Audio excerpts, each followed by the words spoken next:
case study for Istanbul is the Gezi Park protest of last year. The protest began on the 27th of May 2013 and began as an environmental protest against the turning of Gezi Park and Taksim Square into a paved pedestrianised zone and shopping centre.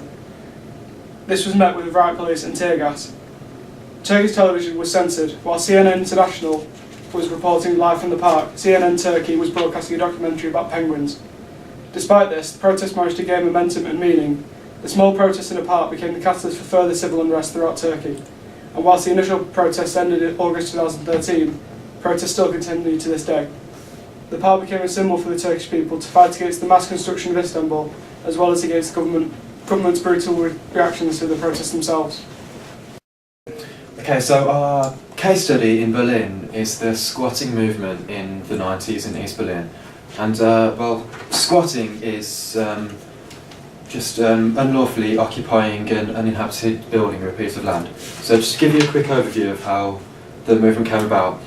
Obviously there was a split between East and West Berlin, a physical divide, the Berlin Wall, but it was not only a physical divide, it was also a symbolic boundary between democracy and communism during the Cold War. So after the war, there was a distinctive difference between the living conditions in East and West. The West set up a capitalist society which meant rapid growth. So when the wall was brought down in 1989, East Germans fled to West Berlin for a better lifestyle, and they left behind their jobs and homes, and they left behind many uninhabited places that could be occupied. So in the eyes of many West Berlin occupants, it wasn't only a physical wall that fell, it was many theoretical walls that closed off any non-conformists. So punk rockers, people of the gay community, dissidents, transvestites, they stepped out into the newly liberated area of East Berlin. So these non-conformists that moved into East Berlin, they'd be the East Berlin squatters, as they were inhabiting the homes that were unoccupied. Okay, so now getting back to the Gezi Park, we're going to talk about the relation between the case study and the context of the city. And what we know is that the transformation of the urban environment has become an usual strategy of the Turkish government. So since the 80s, new urban policies have become a justification for acts of segregation and encouragement of a new liberal capitalism lifestyle. So the country basically has been trying to achieve the global city status by transforming and expanding the city and the urban fabric. Now, in relation to the theme divided cities, in the case of Istanbul, it's not very clear, this division, but if we look deeper into the history and the dynamics of the city nowadays, we can see that the financial flow carried by the globalization has brought transformations in the urban country. So on one side, you have the modernization and consumption patterns, making the city a center of attraction in global scale. And on the other hand, the dynamism does not affect every citizen. So in the same way. So as a result, the socio-economic inequalities are expressed in the forms of gated community and slums. So the socio-economic gap between the urban poor and the new global elite has transformed the cityscape. And the public spaces, like the Gezi Park, that are supposed to gather differences and different people with different ideas, those public spaces are also being divided by the ready-made entertainment package of the leisure industry. So the community of activists that were protesting in Gezi Park consisted of heterogeneous individuals, groups, and politics and ideologies. All of them shared the space of the park and cooperated to reach a common goal. So there was a feeling of collectivity between environmentalists, feminists, socialists, communists, and secularists.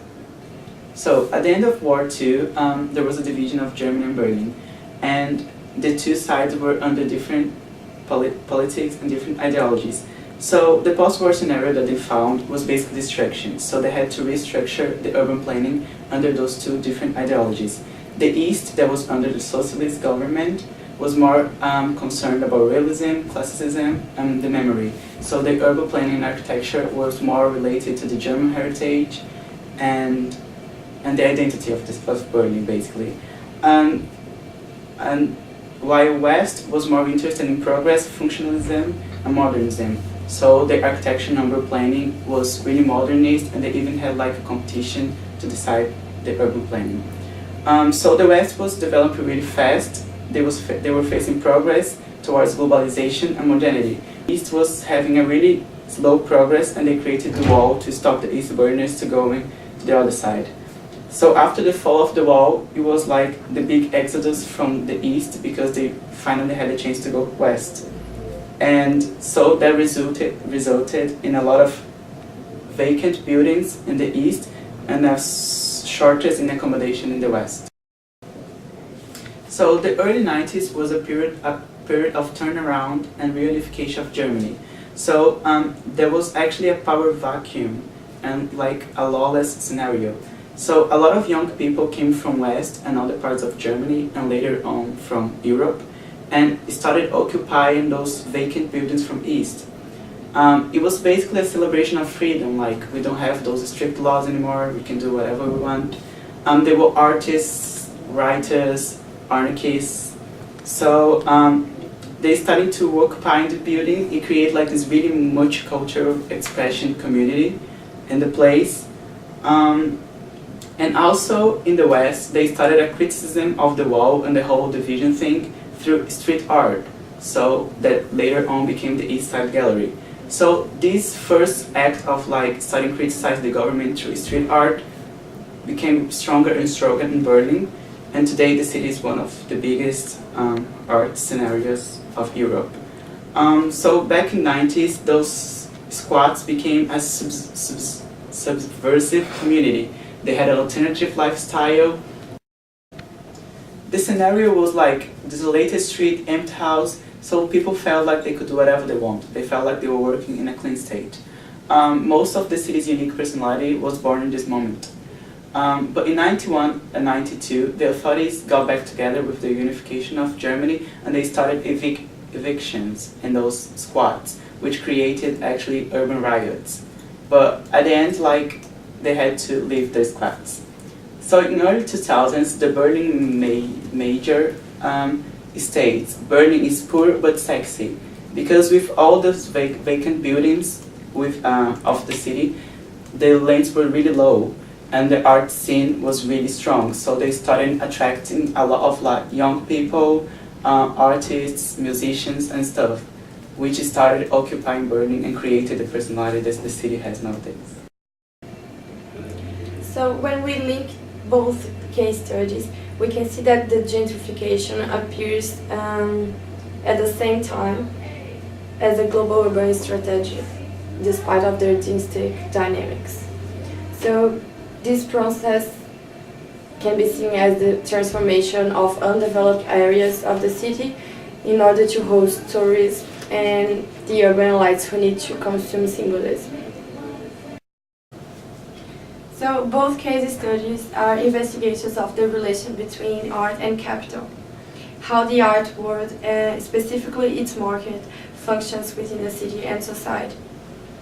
The protests that began in Gezi Park, they shook Turkey at a time when the Istanbul biennial project had already been finalized.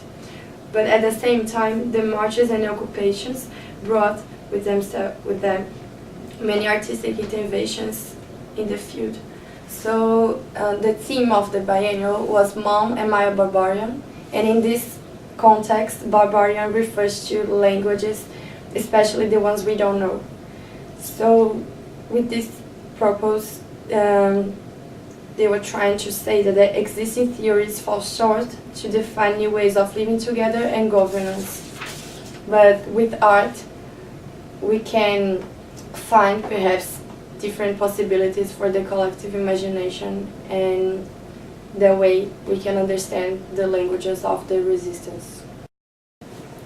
So So the squat neighborhoods in Berlin represent cultural and political movements, and the art expression seen in these areas works as a platform to social practice.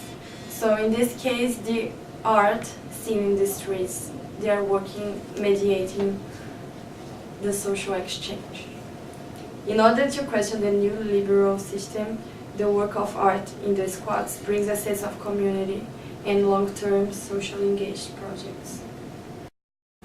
So resistance strategies such as protests are a very important tool of urban social development because they help develop the city in the right way, and you need people to oppose what the government are trying to do in order to keep things in the right direction. So that's why street art in Berlin is so significant, because it sends a powerful political message trying to resist the strategies of the government. The protests throughout Turkey show a public desire to redefine the public sphere. The lack of public consultation means construction goes ahead regardless of the views of the people it affects. The protests in Istanbul were a public sphere. The government ignored the people, so the people created a new space for discourse. People of all types filled the space, and all were allowed their say. Another example of the public sphere was the role of social media. As I said earlier, the government censored the mainstream media, so news of the protests spread within Turkey through Twitter. Twitter became a public sphere for a new Turkey. The government was not able to control what was said, so all the news that was officially blocked was able to slip through to the public. The Gezi Park protest couldn't have happened without social media. The government has now taken the stand to ban Twitter in Turkey in an attempt to curb this new public sphere, but people have been able to bypass this through private networks and anonymous browsers, meaning that this new public sphere isn't going away. So, according to learning, development is a struggle of opposites. So in Berlin, during the Cold War period, we have the opposition between Marxist-Leninism and liberal capitalism. While in Istanbul, we have the opposition of social classes, which is really, the contrast is really clear. So basically nowadays, we face the opposition between the local and the global in both cities, which represents the globalization that tries to modernize the city versus the local communities that try to keep their identity. Okay, so Berlin went from poor but sexy to rich and unaffordable because of gentrification forces that try to restructure some neighborhood in order to transform old buildings into shopping malls and such. So the resistance of the population was concerned about the memory and identity of the place. So they were like criticizing that you can't just go there and transform what they already had. While in Istanbul, the dream of becoming a global city set a lawless urban scenario, so they could do whatever they want. So they turned green areas and historical sites into massive construction. The Istanbul population resisted through protests against the whole social system that was wrong. People own the public space, that's where the message. So the possible future scenario would be the coexistence of those two distinct forces, the global and the local. They need to figure out how to work together in order to develop the city. The effects of the Gezi Park protests remain evident, and their true impact probably still hasn't set in. 2 weeks ago, Birkin Elvin died. He was a schoolboy who was hit in the head by a tear gas canister on his way to buy bread. After being in a coma for 269 days, his death prompted more protests in Istanbul. The protests were met with the same brutality as last year. There is also still mass construction in the city.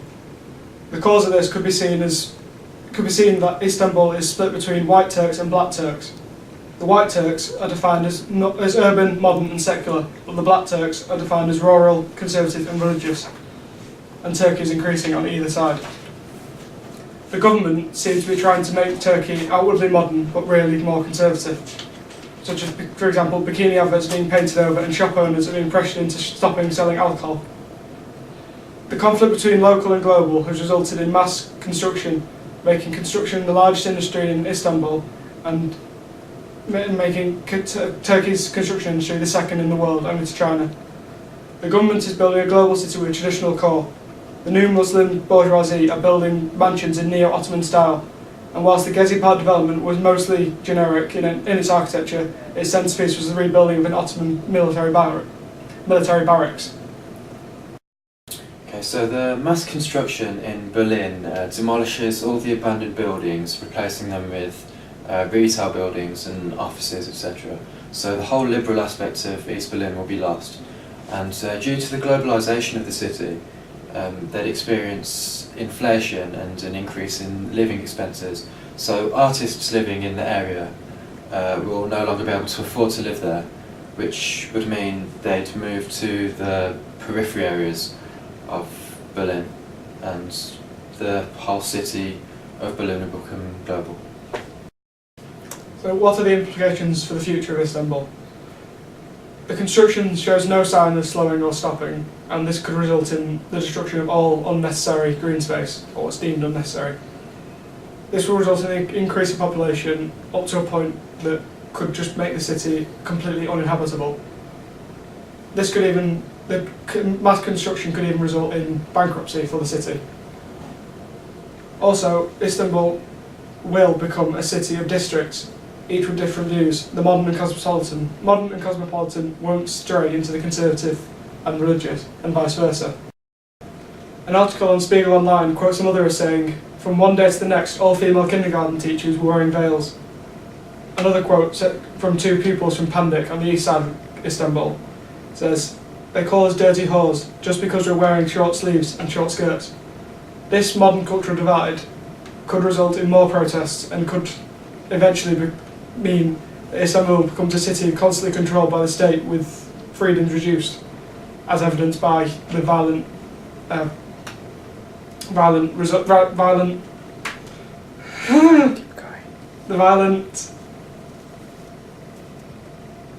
responses to the protests in Gezi Park.